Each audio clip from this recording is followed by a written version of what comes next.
Hi, we are the Group 1 presenting the topics, Availability Management, Business Analysis, and Capacity and Performance Management. Availability management.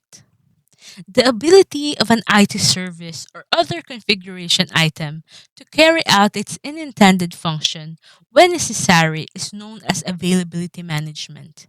Therefore, your first instinct is to assume that a service is inaccessible if you can't log into Facebook, download your emails, or access your Salesforce dashboard. From the ISO IEC 2000 standard, we learned the basic minimum of what availability management entails. First, evaluating and the recording risks to service availability on a regular basis. Identifying and documenting service availability requirements and goals while taking into account pertinent business requirements, service requirements, SLAs, and risk. Result of service availability monitoring, recording, and comparison with targets, examining and resolving instances of unexpected non availability. In order to guarantee that components like capacity, continuity, and security are designed, built, deployed, and managed effectively throughout the life of a service and its supporting infrastructure and components, availability management collaborates with other practices like architecture, change and configuration, release and deployment, and incident and problem management.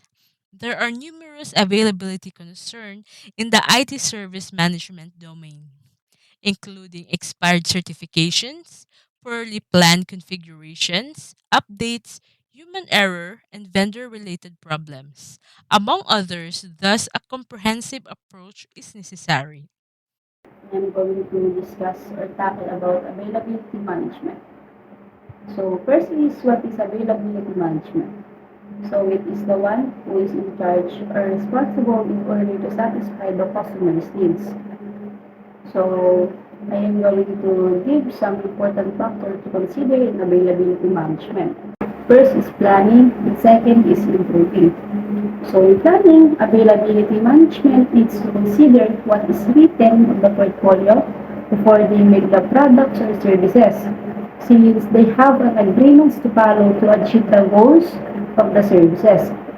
And next is improve. So when they plan to improve the products, they must ensure that the existing ones are not replaced, since they only need to improve the new ones without replacing the existing ones.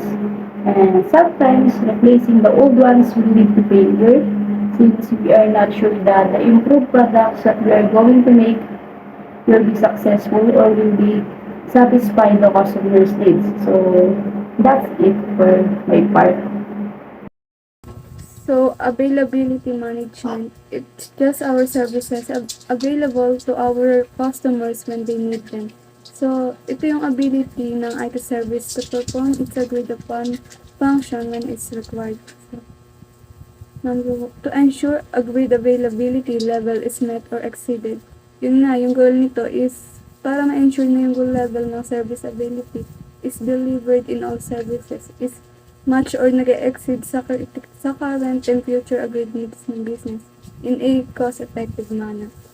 So, the availability management process plays an important role in ensuring that a defined level of its service is continuously access to customers in a cost-effective manner.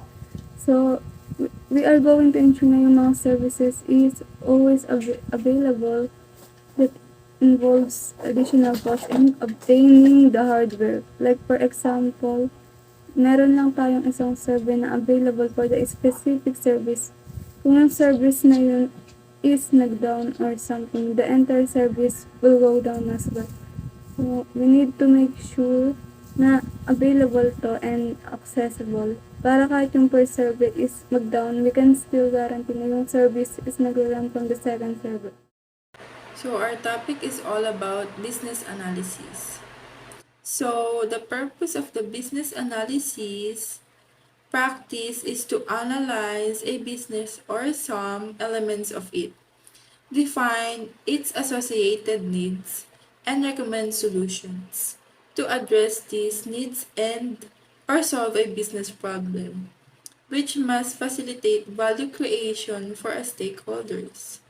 So, business analysis, this is where we define what could make us gather some income from a service or product that can be rendered to the clients of the business.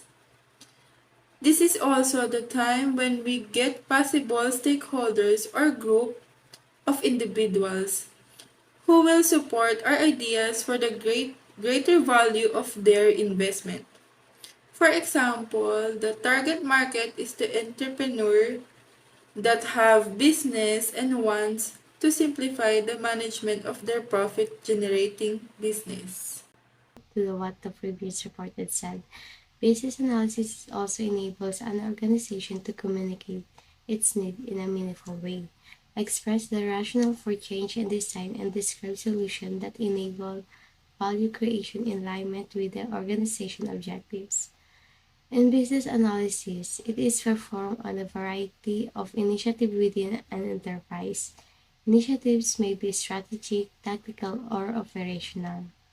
Business analysis may be performed within the boundaries of a project or throughout enterprise evolution and continuous improvement. It can be used to determine the current state, to define the future state, and to determine the activities required to move from the current to the future state. Without the right information, business analysis cannot be successful, and to be effective, it needs access to all information related to the area under analysis. So one of the important key in business and to analyze the business is communication, because communication leads to better efficiency, clarity, and results for business. Before we go to the example, let's define first what is business analysis and what is business analyst. So from the word itself, business analysis is the process of analyzing the business for business change. When we say business analyst, they're the one who analyze the business. So basically, when we say business analysis, it's just a process, while the business analyst is a human who processes it. Based on the example in the PowerPoint, in order to process the business and to have a clear and useful information for all related issues, we need the business analyst to have access to all process documentation. Aside from having an access, he or she need to gather information to all people who's responsible and part of the process to identify the business needs and to determine the solution for those issues.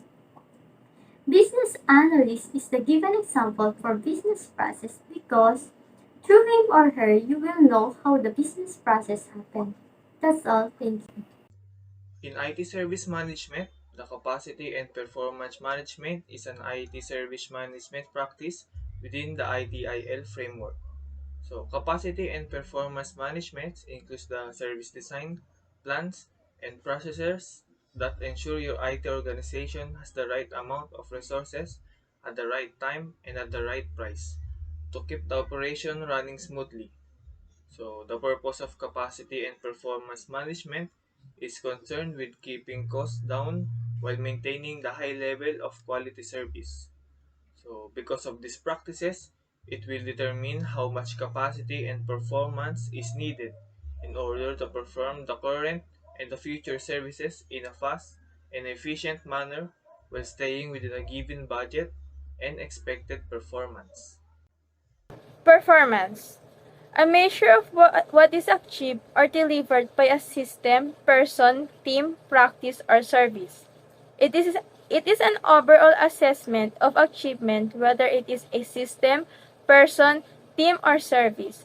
For example, your company made a game and you publish it to the people. The performance is that did the game achieve what the clients asked for, or they needed more when it comes to mechanics or graphics. For my part of the presentation is for service performance. Service performance is usually associated with the number of service actions performed in a time frame and the time required to fulfill a service action at a given level of demand. An example of this is your job is selling products door to door and your employer tasks you to sell 10 of these products. 3 days are given for you to meet the quota due to customer demands. Service performance is the service you perform, which is selling products door to door. During that time frame, which is 3 days, whether you completed your quota or came short is still a service performance because you've still sold products during that time. Importance of service performance. Service performance is crucial as it affects the experiences and view of the services the customer and users use. Depending on the performance of the service, the customer or users will either be satisfied or it will leave a bad taste to them. Let's say a customer contacts the internet service provider to resolve an issue with the internet, and the troubleshooter smoothly explains to the user how to solve the issue. Then, it will lead to the customer being satisfied and will continue to use their service.